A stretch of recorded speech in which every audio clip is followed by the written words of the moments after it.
Hello friends. ஒரு மனிதன் உயிர் வாழ்வதற்கு அத்தியாவசியமான தேவை என்னன்னு எல்லாருக்குமே தெரியும். உணவு, உடை, இருப்பிடம். ஆனா இந்த மூணுமே ஒரு மனுஷனுக்கு கிடைக்கணும்னா அவன்கிட்ட அத்தியாவசியமா இருக்க வேண்டியது பணம். இந்த உலகத்துல பணம் இல்லாம வாழறது ரொம்பவே கஷ்டம்தான். பணத்தினால சிலவற்றை வாங்க முடியாதுன்னு சொல்றது உண்மைதான்.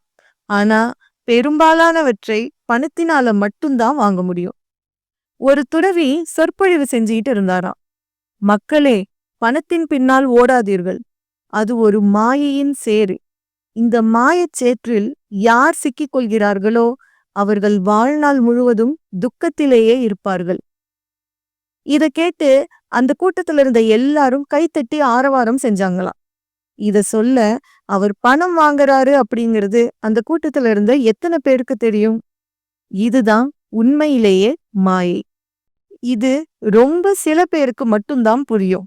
ஆனா இத புரிஞ்சுக்கிட்டவங்க கண்டிப்பா வெற்றியினுடைய உச்சத்துல இருப்பாங்க. இன்னைக்கு காலகட்டத்துல பணம் சம்பாதிக்கிறதெல்லாம் அவ்வளவு கஷ்டமான விஷயமே இல்ல. ஆனா சம்பாதிச்ச பணத்தை சேமிச்சு வைக்கிறது தான் உண்மையிலேயே கடினமான விஷயம். ஒரு சிலருக்கு கொஞ்சம் பணம் கையில இருந்தாலே போதும், ஆகாயத்துல பறக்க தொடங்கிடுவாங்க. அவங்களுக்கு பணத்தினுடைய விதிகள் தெரியாது, பணத்தினுடைய மதிப்பும் தெரியாது. யார் ஒருவருக்கு பணத்தை சரியான முறையில கையாள தெரியலையோ அவங்க கிட்ட பணம் தங்காது. இன்னைக்கு நான் இந்த வீடியோல 6 விதமான செலவுகளை பத்தி சொல்ல போறேன். இந்த செலவுகளை எல்லாம் இன்னைக்கே, ஏன் இப்பவே நீங்க எல்லாரும் நிறுத்திடணும்.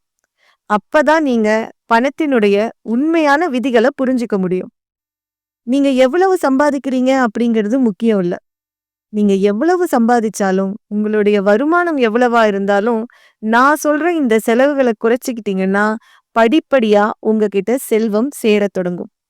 கொஞ்ச நாளிலேயே உங்ககிட்ட பணம் சேரத் தொடங்குறத நீங்களே உணர்வீங்க. பணக்காரர் ஆவதற்கான முதல் படியும் இதுதான்.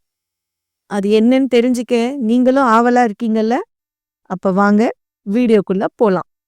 தவிர்க்க வேண்டிய செலவுகள்ல முதலாவதா வர்றது ஆடம்பர செலவுகள்.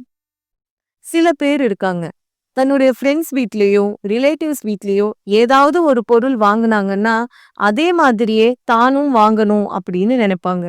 அந்த பொருள் தனக்கு தேவையானதா அத்தியாவசியமானதா அப்படின்னு எல்லாம் யோசிக்காம அவங்க முன்னாடி தன்னுடைய ஆடம்பரத்தை காட்டுறதுக்காகவும் தன்னுடைய மதிப்பை எல்லோர் முன்னாடியும் கூட்டி காட்டுறதுக்காகவுமே அவங்க இந்த செலவை செய்வாங்க. இந்த மாதிரியான ஆடம்பர செலவுகள் அவங்கள ஏழ்மை நிலைக்கு தான் கொண்டு போகும். உதாரணத்துக்கு, பக்கத்து வீட்ல கார் வாங்கியிருக்காங்க அப்படின்னு அதே மாதிரி காரை தானும் புக் பண்ணி லோன் எடுத்தோ இல்ல கடன் வாங்கியோ ஒரு காரை வாங்குனா நிச்சயமா அது யோசிக்க வேண்டிய விஷயம்தான். ஏன்னா அந்த லோனுக்காகவும் இல்ல கடனுக்காகவும் கஷ்டப்பட போறது என்னவோ அவங்கதான். நீங்க கேட்கலாம், அப்போ இந்த மாதிரியான பொருட்களுக்கெல்லாம் நாங்க ஆசையே படக்கூடாதா அப்படின்னு. நிச்சயமா ஆசைப்படலாம். அதையே உங்க லட்சியமா மாத்தி அதற்காக கடுமையா உழைச்சி பணத்தை சேமிச்சு வச்சு அந்த பொருளை நீங்க வாங்கணும். அப்படி இல்லாம கடன் வாங்கியோ இல்ல பேங்க்ல லோன் எடுத்தோ ஒரு பொருளை நீங்க வாங்குறீங்க அப்படின்னா அதை வாங்கறதுக்கு முன்னாடி ஒரு தடவைக்கு பல தடவை யோசிங்க. நிச்சயமா இந்த பொருள் இந்த நேரத்துல நமக்கு தேவையா அப்படின்னு யோசிச்சு இந்த செலவை செய்யுங்க. அப்படி இல்லைன்னா இப்படிப்பட்ட செலவுகளை அறவே தவிர்க்கணும் அப்படிங்கிறது தான் பணத்தினுடைய முதல் விதி. ரெண்டாவதா நான் சொல்ல போற செலவை கேட்டீங்கன்னா நீங்க ஆச்சரியப்படுவீங்க. ஆனா தவிர்க்க வேண்டிய செலவுகள்ல முக்கியமானதும் இதுதான். அது என்னன்னா ஆஃபர்ஸ் அண்ட் டிஸ்கவுண்ட்ஸ். ஒரு நிறுவனம் தன்னுடைய வியாபாரத்தை பெருக்கிறதுக்காக அவங்க உபயோகிக்கிற மார்க்கெட்டிங் ஸ்ட்ராட்டஜி தான் ஆஃபர்ஸ் அண்ட் டிஸ்கவுண்ட்ஸ். ஆனா இது புரியாம சலுகை விலையில கிடைக்குது அப்படிங்கிறதுக்காக நமக்கு தேவையா இல்லையா அப்படிங்கிறத யோசிக்காம நம்மளுடைய தேவைக்கும் மீறி ஆஃபர்ல கிடைக்குது அப்படின்னு நிறைய பொருட்களை வாங்கி குவிக்கிறவங்க இங்க நிறைய பேர் இருக்காங்க. உதாரணத்துக்கு, அவங்க கிட்ட ஏற்கனவே 3 ஹேண்ட்பேக் இருந்தாலும் ஆஃபர்ல கிடைக்குது அப்படிங்கிறதுக்காக தேவையே இல்லாம இன்னும் 2 ஹேண்ட்பேக்கை வாங்குவாங்க. நல்லா யோசிச்சு பார்த்தா உங்களுக்கே புரியும், லாபம் என்னவோ அந்த நிறுவனத்துக்குத்தானே தவிர உங்களுக்கு கிடையாது. ஆஃபர்ஸ் அண்ட் டிஸ்கவுண்ட்ஸ்ங்கிற பேர்ல நம்மளுடைய ஆசைகளை தூண்டி அவங்க லாபம் சம்பாதிக்கிறாங்க. உதாரணத்துக்கு, நீங்க ஒரு துணி கடைக்கு போறீங்க. உங்களுடைய பட்ஜெட் என்னவோ 5000 தான். ஆனா அங்க 50% ஆஃபர்ல துணிங்க கிடைக்குது அப்படிங்கிறதுக்காக நிறைய துணிகளை நீங்க பர்ச்சேஸ் செஞ்சிடுறீங்க. உங்களுடைய பில் அமௌண்ட் 10,000. இப்போ லாபம் யாருக்குன்னு நீங்களே யோசிங்க. 5000 வாங்க போன இடத்துல நீங்க 10,000க்கு துணிங்க வாங்கியிருக்கீங்கன்னா உங்களுடைய ஆசைகளை அவங்க பயன்படுத்திக்கிறாங்கன்னு அர்த்தம். இந்த மாதிரியான ஆசைகளுக்கு முட்டுக்கட்டை போட்டு உங்களுடைய தேவை என்னவோ அதை மட்டுமே வாங்குற பழக்கத்தை கொண்டு வந்தீங்கன்னா நிச்சயமா உங்ககிட்ட பணம் சேரத் தொடங்கும். 3வது செலவு லோன் அல்லது கடன். இன்னைக்கு காலகட்டத்துல எந்த ஒரு பொருளையுமே நம்ம லோன் எடுத்து ஈஸியா வாங்கிட முடியும். அதுக்கு இஎம்ஐ கட்டும்போது தான் தெரியும், அந்த பொருளினுடைய விலையை காட்டிலுமே நம்ம ஜாஸ்தியாவே அந்த இஎம்ஐயை கட்டியிருப்போம். பெரும்பாலும் லோன் எடுத்து ஒரு பொருளை வாங்குறீங்கன்னா ஒரு தடவைக்கு 10 தடவை யோசிங்க. இந்த பொருள் இந்த நேரத்துல கடன் வாங்கி வாங்குற அளவுக்கு முக்கியமானதான் யோசிச்சு முடிவெடுங்க.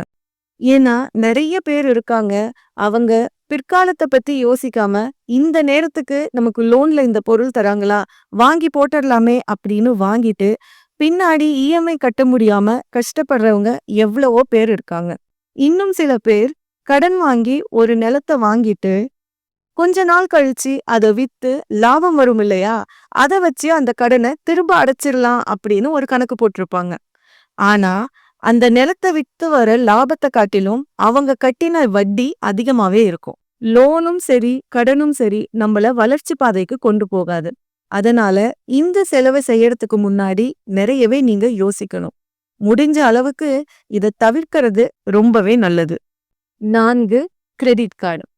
இன்னைக்கு சூழல்ல எந்த ஒரு இடத்துலயும் எந்த ஒரு பொருளையும் கிரெடிட் கார்டு மூலமா வாங்குறது அப்படிங்கிறது ரொம்ப அந்தஸ்தான விஷயமா பார்க்கப்படுது.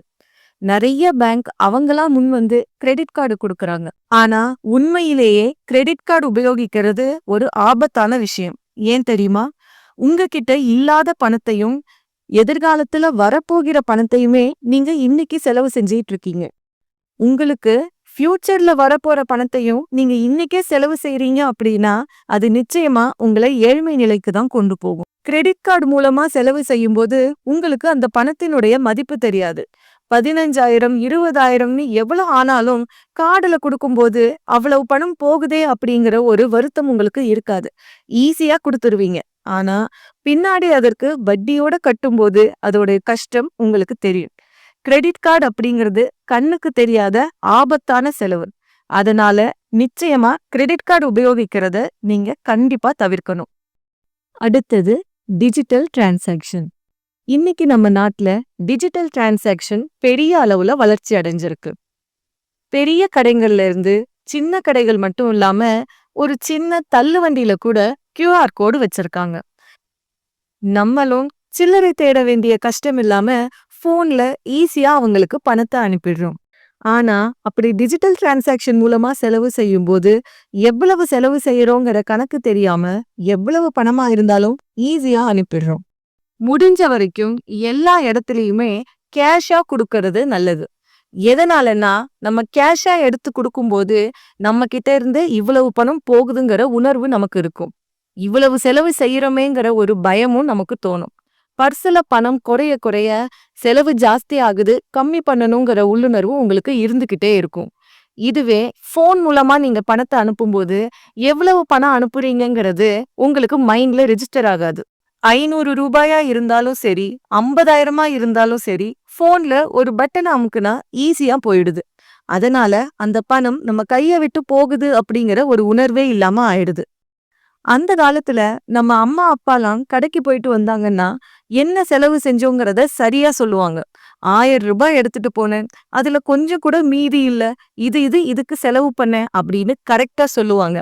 ஆனா இப்போ நமக்கு என்ன செலவு பண்ணோங்கிறது கூட போன்ல நம்மளுடைய டிரான்சாக்ஷன் ஹிஸ்டரிய பார்த்தாதான் சொல்ல முடியும்.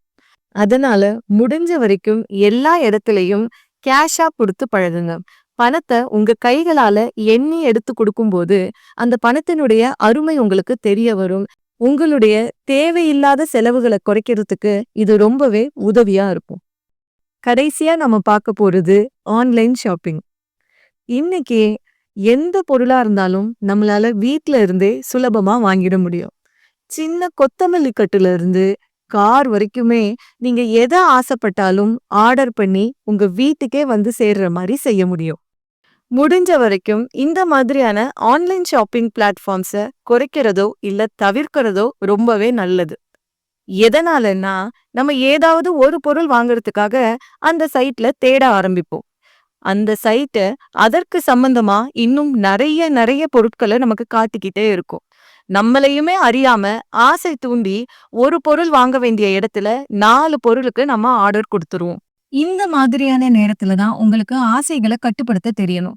எல்லா ஆன்லைன் பிளாட்ஃபார்ம்லயே add to cart, wish list இந்த மாதிரி ஒரு ஆப்ஷன் இருக்கும். உங்களுக்கு ஒரு பொருள் பிடிச்சிருக்குன்னா அதை கார்ட்ல சேர்த்துருங்க. ஒரு வாரமோ 10 நாளோ அது கார்ட்லயே இருக்கட்டும். அந்த 10 நாளுக்கு அப்புறமும் உங்களுக்கு அந்த பொருள் தேவைன்னு தோணுனா மட்டும் அந்த பொருளுக்கு ஆர்டர் கொடுங்க.